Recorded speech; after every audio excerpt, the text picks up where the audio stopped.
Hello and welcome.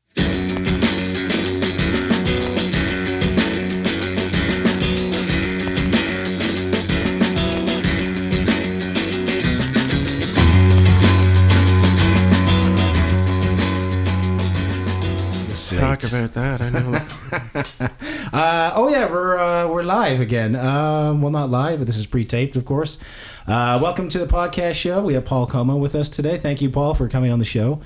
And I've known you for a while, kind of indirectly through different, I guess, the music scene. Yes. And I think I first met you.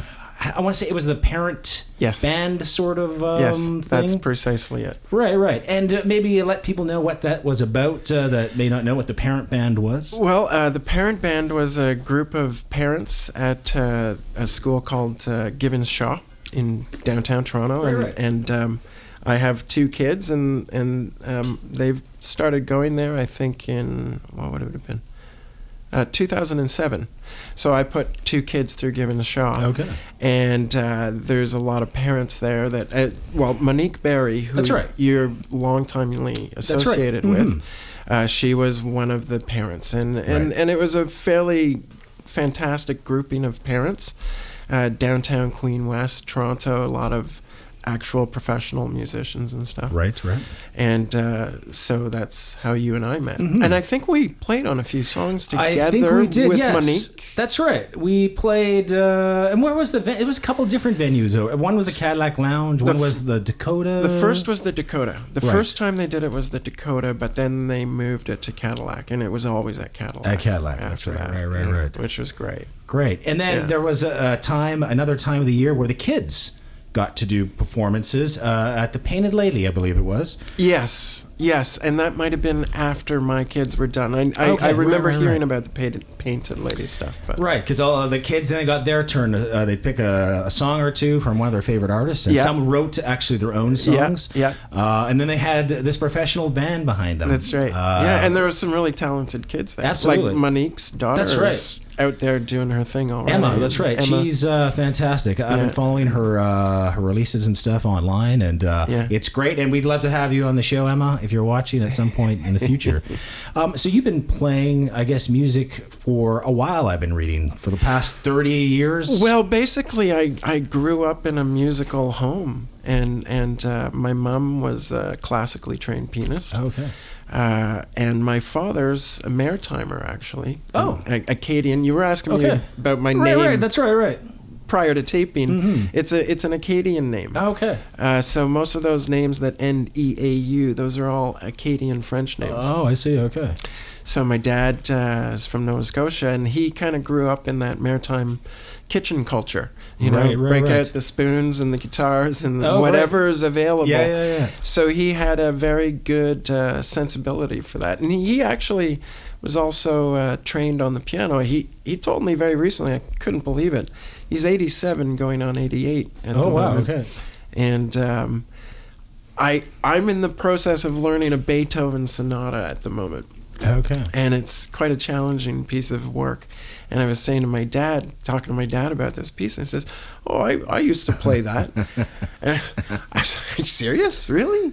And he said, "Oh yeah, he apparently his teacher wanted to get him a scholarship to come up to Toronto to go to the conservatory." Oh, okay. And he that wasn't his trajectory. Right. But I couldn't believe it when he told me. So yeah, there's a lot of just sort of natural talent in the family. My brother plays drums.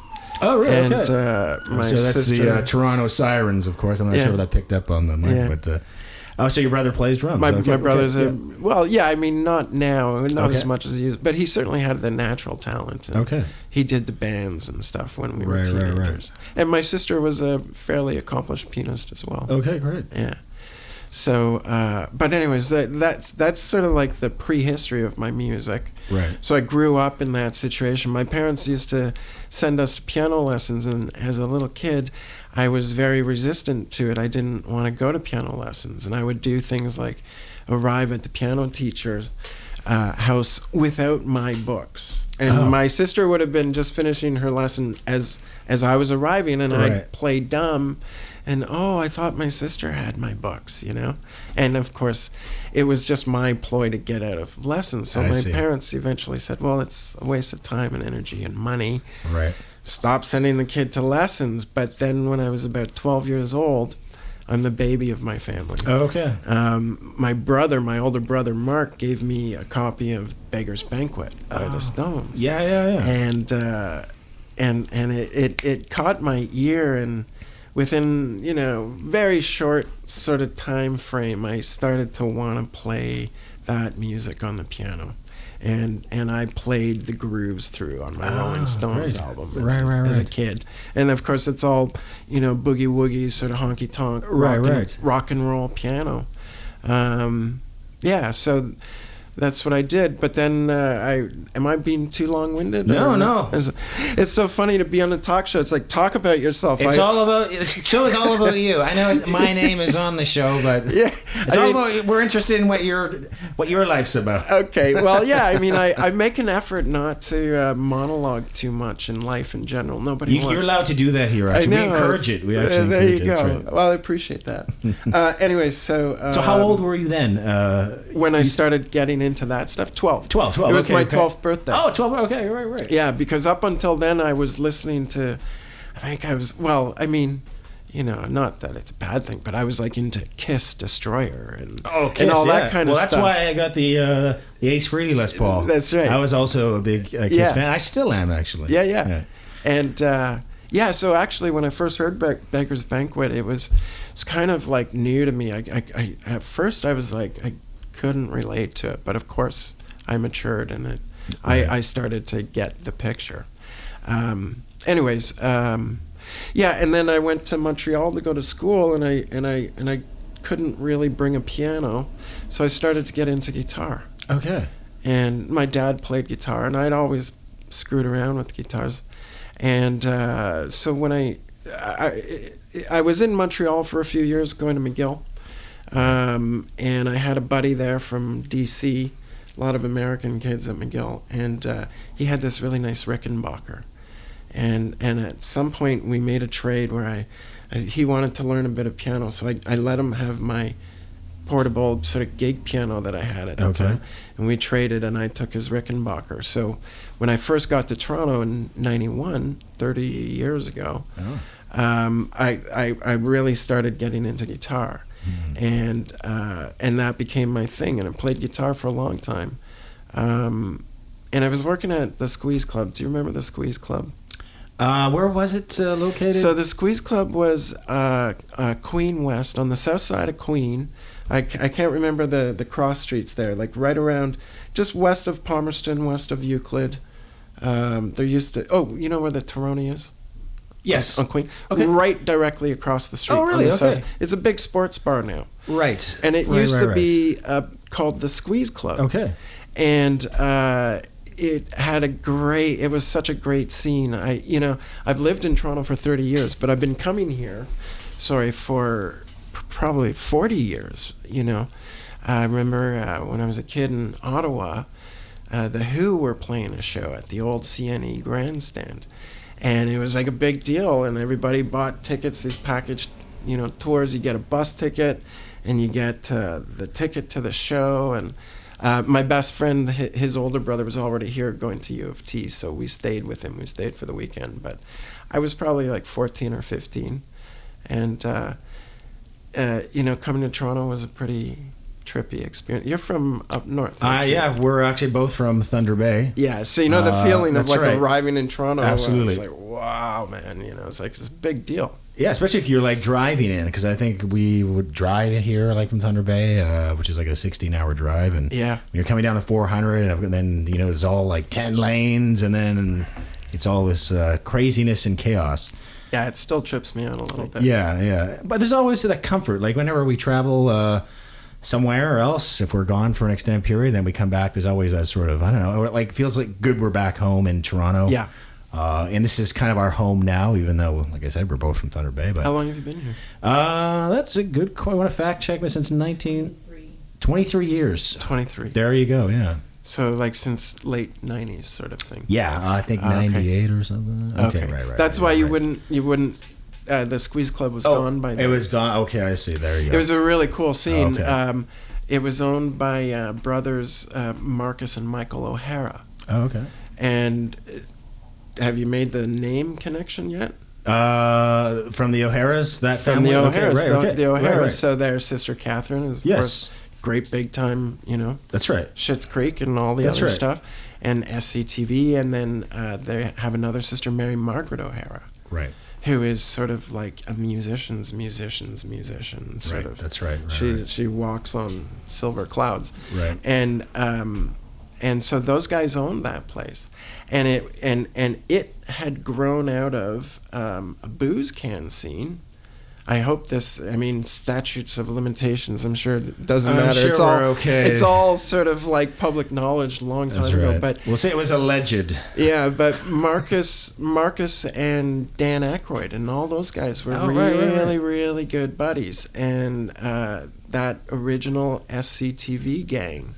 They were all like kids. They were in their early 20s, and it was the early 70s or whatever, mid 70s, and SCTV was just, this little group of wild, hilarious people. Right. And so Marcus and Dan Aykroyd had a booze can for quite a while. Right. And so that's sort of where the original idea came up. And then Marcus and Michael opened the Squeeze Club. And back in those days, like, Queen West was, it was not the place it is today. It was still sort of like grungy and dirty, and it was not developed, and it was like all these old post-industrial factory type warehouses. So that's why it was such a heavy scene down there. And I came in, I missed the heaviest part of that scene, which was the 80s, right? The whole Queen West world and the Cameron House and all that kind of stuff. So the Squeeze Club was a big part of that. And I ended up working there. I remember I was in Toronto. You want to get just closer Sorry. to make it just a bit. Yeah, there we go. Thank you. I apologize. I had moved to Toronto in the spring of 91, and it was right around then that Keith Richards he had done a couple of solo albums, The Expensive Winos, Keith Richards and The Expensive Winos. Yeah. And he was doing a show at Massey Hall, and I was very excited about that. And I didn't get tickets to it, and it's one of my eternal regrets. I was in the city, and I didn't go to that Keith Richards show at Massey Hall. Nonetheless, he had a big sort of party at the Squeeze Club. And the Squeeze Club did a lot of that kind of stuff. Like we were one of the big party centers during the film festival for a long time. Right. We did a lot of album releases and film releases and stuff like that. And I think I've lost my train of thought. I forget where I was. Keith going. Richards, you couldn't. Keith you didn't Richards, get tickets. Yeah, so I remember Okay. going, wow, man, this Squeeze Club place must be a cool place, man. Keith Richards is there. So I went and got a job at the Squeeze Club. Oh, okay, great. and I, it was the best sort of 2 or 3 years of my life. It was just like an endless sort of debauched sort of party lifestyle. Oh, okay. And the motto, I still have a few of the business cards for the Squeeze Club. The motto used to be, "It's never too late to misspend your youth." Oh, okay. And boy, I misspent a lot of my youth there. Yes. Yes, we've all had the years like that, I'm sure. Yeah. Mm-hmm. So obviously you're a big Stones fan then, Keith Richards, and you had the album that kind of got you into playing that style of piano, and you were in a band called Beggars as well at one time. Yes, how did you know that? We do our research, so be careful you want to come on the show. We research everything. Did you find my SoundCloud page? I did find that as well. Okay, good. But is there a bio good. on your SoundCloud page? There might be. I was cheesy just listening bio. to the tunes. You have some great music, which we'll talk about in a second. You. But Wow. Beggars, maybe tell us a bit about that, because you opened for someone big as well. Yes, that's right. Yeah, it's funny, I don't mean to make my whole life sound like I'm not like Mr. Stones sort of guy. Sure. I used to be, but We'll change the topic after. I will answer your question, but yes, the Stones, huge deal. So the Beggars was, I got married, I got hitched in 2001, and it was funny. We were late bloomers. My wife and I got married when we were 33 or 34. And it was sort of at a point in life where I was starting to think, geez, like, I don't think I am going to end up getting married and having kids. But, like when you're 26, 27, and some of your first friends start getting married and having kids, and it's right. like, my thing at the time was like, oh, I'm not doing that. Like, I'm going to party for the rest of my life. Sure. Like it's 1999. Right. And you guys are kind of, I feel sorry for you. Like, oh, what, right. Marriage and kids. Well, anyways, that was my attitude at the time. Okay. And, but anyways, I did end up getting married and I had kids. And of course it tempers you. And it probably was a good thing that I did. It probably saved my life in some ways because right. I really was, I was debaucherous, and sure. and having responsibilities forces you to chill out a little bit and get your shit together, right? Give you some structure too, right? Yeah, right. Yeah. So, okay. So then I got into. When I got married, I was like, okay, well, I don't really want to do this. Like, I want to be in a band. I want to be in a band. I want to go on tour. I want to play shows. I want to be in bars. I want to party. I want to do it. And this guy Adam was running an ad in Now magazine classifieds back in the days when we had physical newspapers. Right. And I forget how he worded the ad, but I could tell he seemed like kind of cool. And I think that I forget how it worked. I think there was a bit of internet in 2003, wasn't there? Yeah, internet. When did that come? I can't even remember. Yeah, no, for sure there was. Because we had the internet at our old place, and we were living there before 2000, right? Yeah. So yeah, I know. Yeah. Okay. There was some sort of internet. Yeah. Maybe not like the fast broadband we have now. But, right. Yeah. So like I'm trying to think. Somehow I heard some of the music he had done, and I thought, hey, that's pretty good. Like it was original. Now that guy is an absolute like Stones devotee. Like it's like he worships at the Church of the Rolling Stones, right? And so obviously when he wrote all this music, which was actually really good music, very well constructed rock music, rock songs, and he was so into the Keith Richards thing that he does all the open tunings, and he could really like replicate that Keith Richards sound, which is a combination of his tuning as well as his rhythmic sensibility, right? And so I got into that band, and I was sort of the lead guitar player. I was never a great guitar player, but I had a vibe, I guess, Right. And Adam really pushed that band, and we ended up having the opportunity to open for Mick Taylor. Right. Who, of course, was the Rolling Stones guitarist from Brian Jones' death until... Yes, that's right, yeah. 74, 75. Right. And that was the summer of SARS, talking about... SARS, that's right. And now we have COVID. Right. And that was the summer my son was born, actually. Okay. So that was a trip, because it's like, oh my God, like I opened a show for Mick Taylor. I hung out with him backstage. I've got pictures of him with my 9 months pregnant wife at the time. And that was just like a trip. I mean, and just the most gentle, soft-spoken, unassuming, almost meek, kind of super polite guy, and so it's just really, but I've met a bunch of people, like that, and most of them tend to be pretty cool. Yeah, most people at the end of the day. Yeah. I mean, there's some people you meet that are dicks and stuff, but it could also be that you're meeting them on their bad day, as well, right? So exactly. I try not to read too deeply into like how a big star might be treating me that day, especially if it's at a gig. There's obviously a lot of stress and tension, and God knows what else is going on. Exactly. Yeah. So would you say your primary instrument, I guess, then is keyboards? Yeah, okay. I think I have to say it's keyboards, because I mean, I was banging on piano keyboards since I was able to stand on my feet and reach up and hit them. Right. Because I was listening to the SoundCloud. There's some guitar stuff on there too. Okay, yeah. Now, yes, there is guitar. So that stuff on SoundCloud.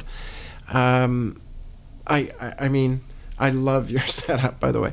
I just have I have my computer, and I have a very good keyboard. I've got a Roland workstation basically, and then I still have a Strat.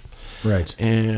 And for me that stuff is just kind of fun. It's I really enjoy that process of laying down tracks and mixing them and putting effects on them, and I do everything on that stuff. Okay, right. So it's not intended to be, like super professional quality, broadcast quality stuff. Yeah, but the vibe is there and the feel is there. Yeah. The playing is there, and I think that's what kind of resonates with people that listen, right? I hope so. So how are you recording at home? Like, I guess I'll assume everyone's computer based now. Yes. Okay. Yes. You're not running like a 24-track machine with 2-inch tape. No. Okay. I'm running. If this was like 1975, what I'm doing by today's standards is the equivalent of having one of those little tape cassette players on the table and just the condenser mic on it. I mean, it's not that bad, but I run Cubase. Cubase.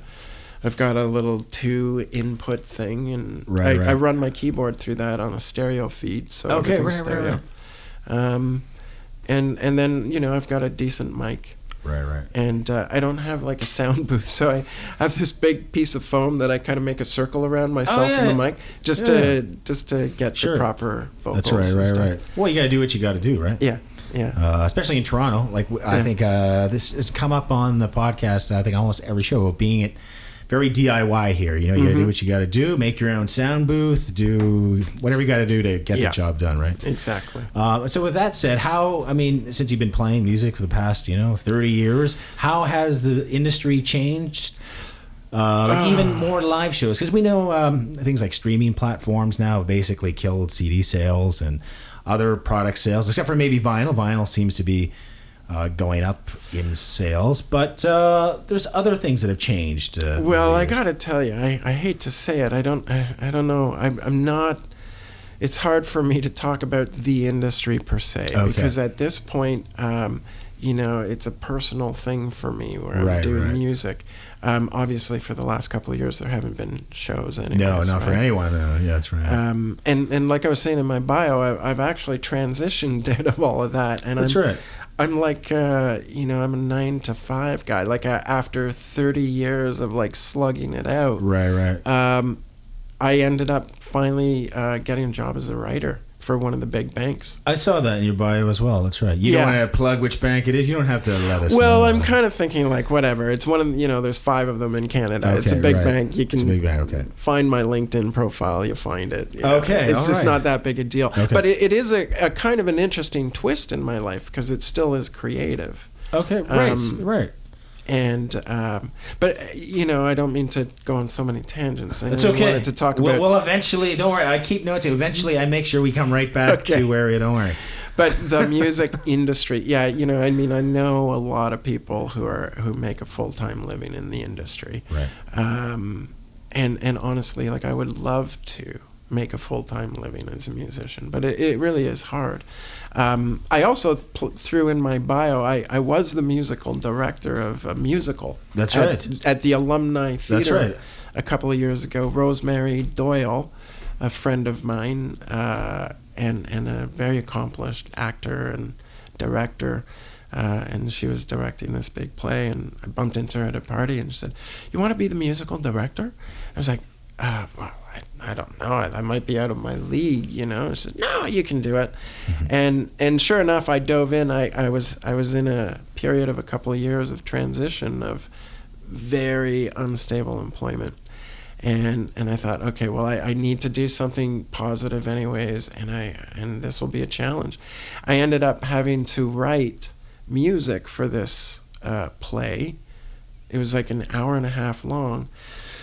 And basically, we were literally like taking portions of the script and turning them into song. Oh, okay. And I had to compose in the genre of sort of like vaudeville times, like late 1800s, early 1900s, yeah. And that kind of thing. And that was a real trip because, I can read music, but I'd never scored music. And it's really weird because you play in bands and stuff, everyone's used to getting charts. It's like, okay, go from this chord to that chord to that chord with a basic bar structure. That's right. to actually, write a fixed piece of music and know how to express that on a pair of clefs. Right. It's like this whole other trip. So I kind of went really headlong into that and sort of taught myself how to do that. Right. And scored this play. Okay. And I had a 9-piece band. I was a musical director. And And what I can say is that doing the theater world is a lot like doing the film world, because if you've done the film world, you know that, sometimes you go to work at 4 a.m. at a cemetery. Well, this is actual real life. I remember in the middle of February working in a cemetery in Hamilton, and it was one of these minus 45 degrees and like 3 feet of snow and blizzard. And we were shooting in a Hamilton overnight, in a graveyard in Hamilton overnight. What was the production, just out of curiosity? Oh, God, I don't know. Or was it a commercial for life insurance? It was a movie or a TV series. I don't know. Right. There's so much stuff. This was about, 15, 20 years ago. Okay. And that was when I started to realize, this film business, man, it's not all that it's cut out to be. Yeah. But when I got into the theater a couple of years ago, and there was a few days where it's like I was at that theater for 14 hours, and I wasn't getting paid anything. It's community theater. I was doing it because I was unemployed at the time, but it was like all engrossing. And I remember saying like, if I could be paid a livable living doing this, I would happily spend the 14 hours every day in the theater. No, of course. That's actually would, So those are the decisions you have to make sometimes. Right. But if that opportunity ever came up again, would you look at getting right back into it? I'd love to. Right. I'd absolutely love to. I just I'm older. My kid just started university. It's like, it's expensive having kids, right? It is. And what's you could taking at university? He's at McMaster. At McMaster for... And he's in the life sciences first year. Oh, okay. It's like a feeder program. It's a 3-year program. Okay.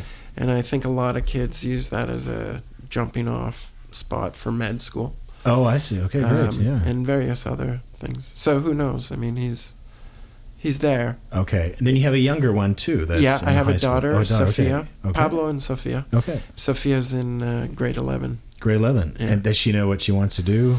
Not yet. Oh, okay. I mean, she has visions of lifestyles, but she doesn't know how she's going to get there. We all have visions of lifestyles.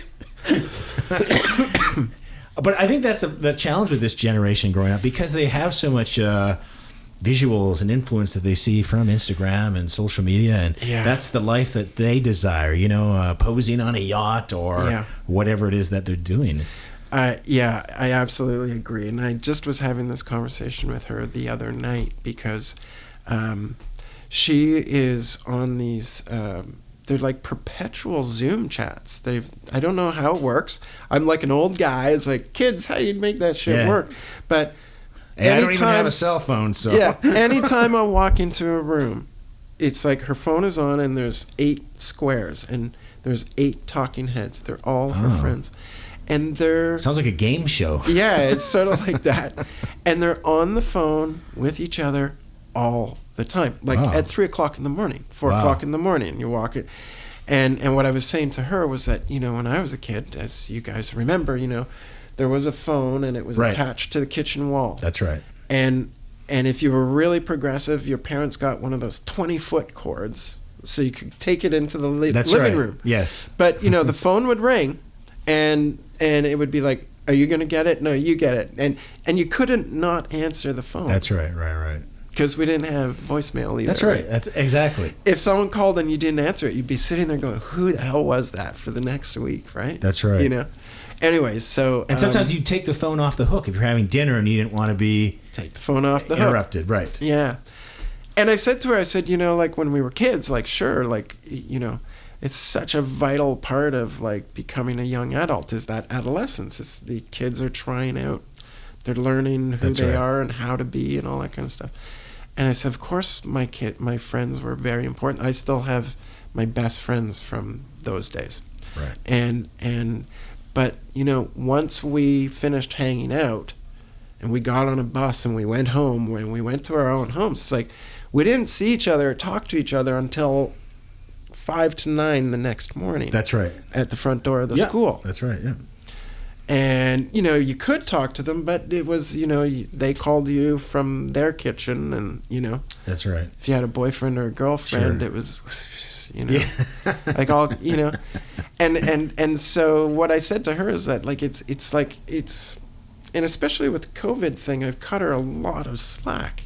It's like her first 2 years of high school has been this shit. Right, that's right. Am I okay to talk like that? You can say whatever the fuck you want. We're on the internet. Oh, I thought we were PG. Okay. Yeah, no, that's okay. Well, in any case. Yeah, so, you know, I cut her a lot of slack, and that social connection really is critical for teenagers. But I said, you know, at the same time, too, it's like the lines are really blurry. Like, you defer to your friend's opinion before you defer to my opinion. Right. And, of course, I'm sure that's universal with adolescents. It is. But that's all normal, part of the process of becoming an adult. Yeah. And I definitely don't envy this new generation going to school or even going out in the work world, especially if you look at what's coming down the pipe in terms of technology, whether it's automation or AI taking over jobs that humans used to do. Yeah. It makes me wonder the programs and university courses that we're having for students today, will they actually apply in 10 years down the road? Will that job or that profession even exist, or will it be replaced by a machine or a robot? Or yeah. Absolutely. I was in the education system for quite a while. And and you know, you have to be careful. You don't want to tar everybody with the same brush sort of thing. But certainly, and I have to admit, I was like you. I resisted smartphone technology until 3 years ago. Okay. So even 3 years ago, people were already like I would stand in front of my class and I had a flip phone. And they, you know, like 6 years, like in 2014, they were pointing at me and laughing. I see. You know? Right. And I was really resisting the smart stuff because I just thought, like, you know, you see all the memes and stuff, you know. That's right. Nobody talks to each other. Everybody's doing this. Exactly. It's annoying, actually. And I was like, I was vehement, but I had to. I had no choice because I forget why, but, you know, I needed to be in touch. Right. And you know, you can only take it sort of so far, right? Right. And now I struggle with it too. Like, I struggle with getting that damn thing. You know, I don't have to. I don't turn the notifications off, and every time the bell rings, it's like I'm Pavlov's dog. Ding. Oh. You know? Yeah. So, yeah. Who knows where that's all going to go? It is changing the way people socialize. You know, all of my contemporaries and I agree that we're super happy we didn't have it when we were in high school. No, that's right, absolutely. None of the friends or nothing would be the same. No. Especially now, you have people using their phones as weapons in high school, as in terms of taking, you know, pictures that they shouldn't have taken, or passing around gossip, and even canceling, you know, some people, and then their whole school experience is terrible, right? Exactly. Right. So exactly. What the solution is, I don't know. Maybe we're supposed to, though, fall more into technology. Because we as human beings, we're maybe plateaued in terms of evolution. We're only going to get so much smarter because of various physical obstructions, like the birth canal is only so wide, therefore the brain can only be so big to I guess use its full sort of potential. But now we're kind of cyborgs, right? With the phone, we can look anything up. Yeah. But it's also a double-edged sword. Yeah. It's like the hammer, right? You can either use a hammer to build a house, or you use it to hit someone over the head. And I think we're using technology more to hit people over the head, from what I've seen anyways on social media. Yeah. I know that's only an anecdotal analysis, but are you seeing the same sort of thing? Or? Well, I like the way you put some of that stuff. I have to agree with you. Geez, I had all these great thoughts, and now I'm staring at the sky, and they've kind of gone into nothingness.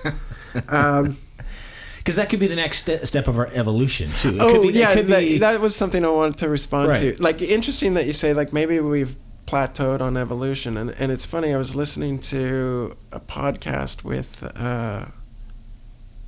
what's his face? Some musician, might have been, I forget. Anyways, this guy was having a conversation with Neil deGrasse Tyson. Oh, yeah, right, yeah. It might have been a Sam Shepard podcast. I forget. It was just recently. And deGrasse Tyson was talking about all of these issues and, like what would be considered intelligent life. And if there wasn't another intelligence out there that was like as superior to us as, say, ours is to a worm. Right. Then what significance could anything that we could possibly think or do sort of have to that kind of level of intelligence? Right. And it's interesting also, talk about birth canal. I mean, I'm not a scientist. I'm not a neuroscientist, but I mean, it and does, neither am I, by the way. But it does. Please consult with a real physician. they do often seem to suggest that we don't use anywhere near the full capacity of the gray matter that we do have. So I don't know. And the cyborg thing too. It's another conversation I had with my daughter. I said, kids, and I encountered this as a teacher, where it's sort of like, I don't need to learn what you're trying to teach me, because it's just a Google away.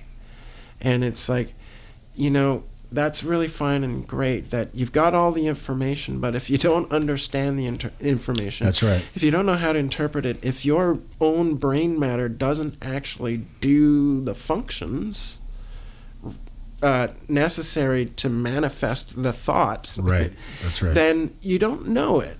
You don't know shit. I see more regurgitated information and slogans rather than someone actually trying to disseminate any sort of real info or data online, right? Yes. So, yeah. And what the other thing that you raised up that I wanted to sort of touch on was this whole concept of like how social media, how this digital media is being used. And I think that, like you said, it's a two-edged sword. Right. And I think it really does have this unbelievable potential. Imagine if, what's digital technology, like it's about 85% committed to porn, and then you got 15% of it is dedicated to like, there's cool shit. There's cool, like progressive, interesting, constructive shit that we could be doing with all of this, right? And the way that it facilitates linking. You can have people in very remote communities tied into the McLuhans or the global community, the whole, the global neighborhood. And I think it has that potential, but I'm going to try to get a little poetic here, but it's like that idea that it's, it's the same sort of spectrum that we all exist in, like, as individuals, as societies. We have this incredible potential. Mm-hmm. If we all were sort of a unified purpose and genuinely put all of our effort into something, we could probably achieve like endless amounts of incredible shit. But we have so many, I guess, barriers, challenges. Yeah. One of the big ones, I think, being politics and money, and that trying to control, of course, different tribes and for whatever their agendas may be. Yeah. So how do we break away from that? Or maybe we can't. Or maybe we need like some sort of natural disaster, like an asteroid hits the planet, wipes out like 80% of the population. And I don't think we would go back to these systems, or would we?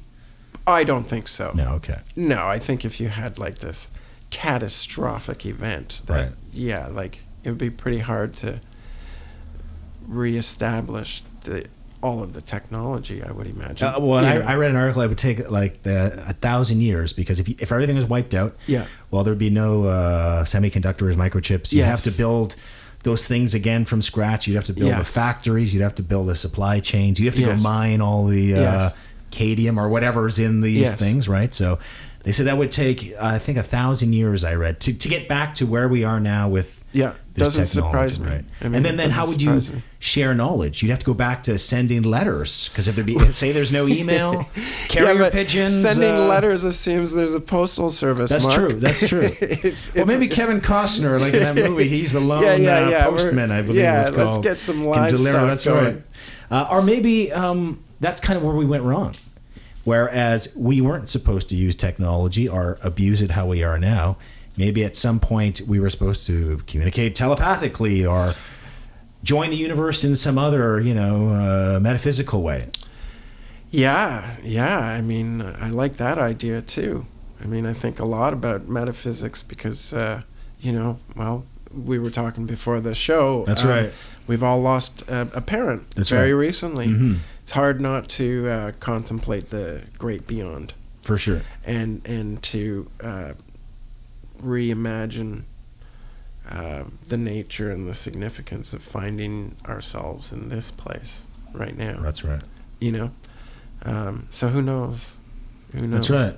No one knows. And if someone says they do know, avoid that person. Well, exactly. Especially these religious sort of, fundamentalists and fanatics. And I think that's why you and I maybe have developed a bit of rapport, an online rapport over the last year or two, because I often respond to your posts in sometimes sarcastic and facetious ways. Right, that's right. But I think I'm probably, I'm pretty on board with a lot of the stuff that you're putting out there in terms of critical thinking. Sure. And I'm just trying stuff out. I mean, I'm by no means an authority on any of these topics. I think, but like we had a discussion yesterday on the show, we need to have more civil discourse, more discussions. Should be more nuance in our discussions. Not everything's sort of binary. Not everything's just black and white. And that's kind of what you see now in social media and even politics. Everything's just extremely polarized. Yeah. Well, I agree with everything you said, except I disagree with the method. I think really the right thing to do is go into Tim Hortons and absolutely pulverize those 15-year-old minimum wage earners and hit them up with this heavy-duty sort of constitutional information. I'm being facetious. No, I'm with you.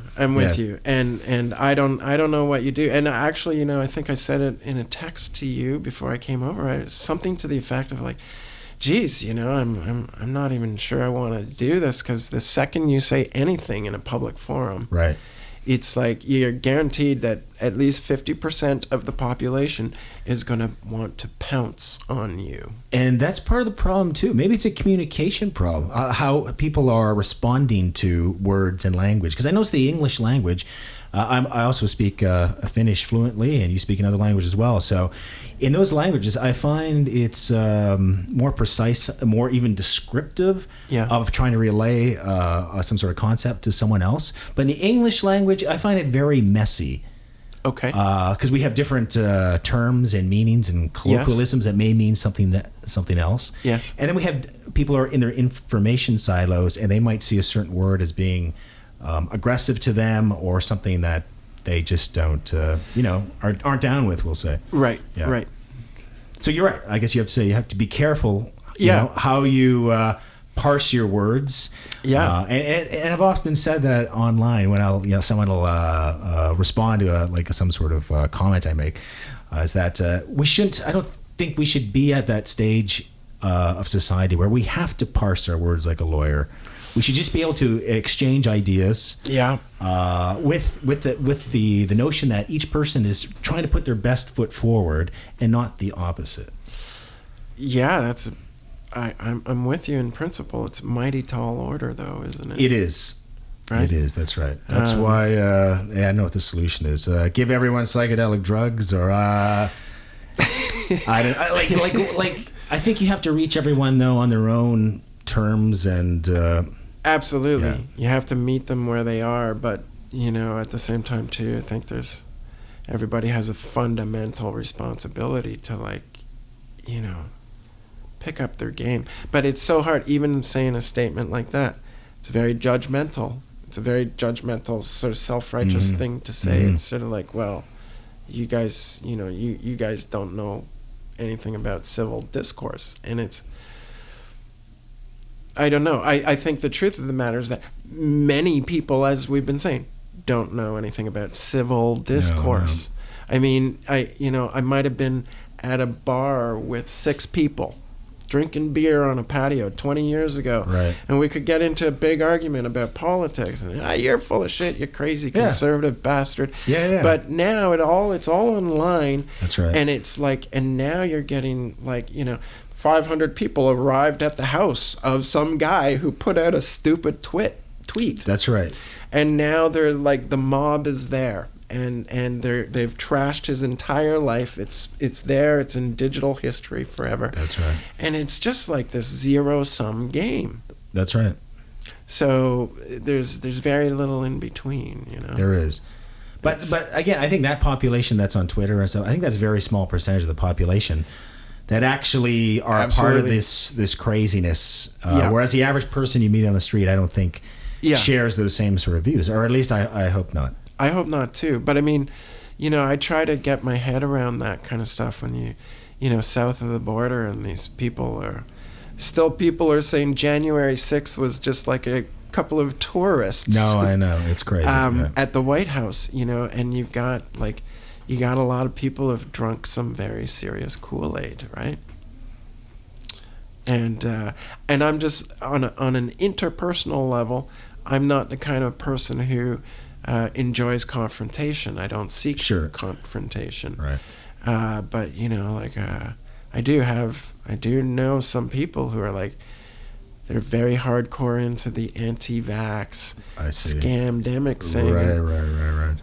Rather than getting into it, like, I'll just walk away. That's right. When I was a kid at high school, I'd go to these parties, and I always had this sixth sense. It's like, oh, this is getting out of control. The cops are going to be coming sometime soon. Right. And I'm going to just do a discreet little exit. And I'd be at the end of the block, and I'd see the cop cars pulling up to the house. I just had this sense. So it's just like, it's one of those ancient proverbs. It might be a Taoist thing. Avoid your enemy when you can. Confront him when you must. Right. That's it. Right. Yeah. So I avoid enemies. Yeah, that's probably the best. Yeah, that's the best advice for anyone is avoid enemies. Well, on that note, actually, we're coming up to the end of the show. There's only a couple of minutes left. Are we really? Was there any, last words of advice or words of wisdom you want to impart, or are you promoting anything? Any projects coming up? No, I wish I was. I'm not promoting any projects. My arts life is not over. I'm in an artistic capacity as a writer, surrounded by really, maybe one thing I could do to bring full circle before we close. I was referencing the younger generation as a teacher, and I got to a point where I was a little bit jaded and cynical, and was kind of like, screw you, if you don't want to learn, well, fuck you, figure it out on your own. Right. I'm out of here. I don't ever want to have to teach anybody anything ever again. Is kind of how I felt. But I did have wonderful students along the way who wanted to learn stuff. And now in my current work context, I am working with people who are significantly younger than me. Right. I am the old guy. Okay. And it's been a great sort of career transition for me, midlife. I got a second chance. A lot of my colleagues at work are in their mid-20s to mid-30s. Okay. Late 30s. Right. And they're the same demographic that I've kind of slagged a few times. But I have to say, I've been so pleasantly surprised. It's an incredibly diverse, they're very creative young people who are eager to look for good solutions. They're dynamic, they're inclusive, they're progressive, they're ambitious. Okay. And I'm really impressed with them, and I'm super happy to be in that context. That's great. Yeah, but and like I said, I'm still working on that Beethoven. Okay. And I still throw stuff up on SoundCloud. And awesome. And I still hope to make music with you again sometime. And actually, we'll talk about it off camera. Okay. I have something of interest for you. Oh, fantastic. Okay, great. Well, thank you again for being on the show, Paul. Thank you for having me. And you're welcome anytime back to be on the show or just to hang out. Yeah, no. It's great. Thank you very much for having me. All right, great. And thank you for watching.